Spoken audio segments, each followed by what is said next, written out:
अस्सलाम वालेकुम। अगर आप हर बार शुड और कुड के चक्कर में फंस जाते हैं तो ये वीडियो आपके लिए है। शुड तब इस्तेमाल होता है जब हम किसी को कोई मशवरा दें या जरूरी बात करें। You should study at least half an hour daily. The government should spend more on education. Could तब इस्तेमाल होता है जब हम किसी इम्कान या सलाहियत की बात करें। You could get good bands in IELTS if you practice daily.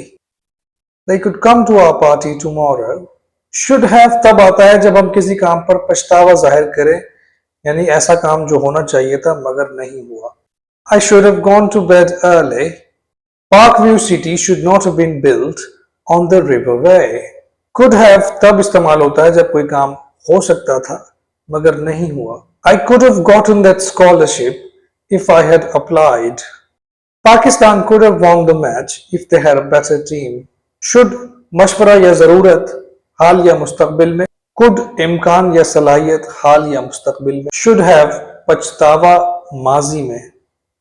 Could have इम्कान या सलाहियत माजी में। मजीद सादा और ज़बरदस्त इंग्लिश टिप्स के लिए जमील सेस को फॉलो करें।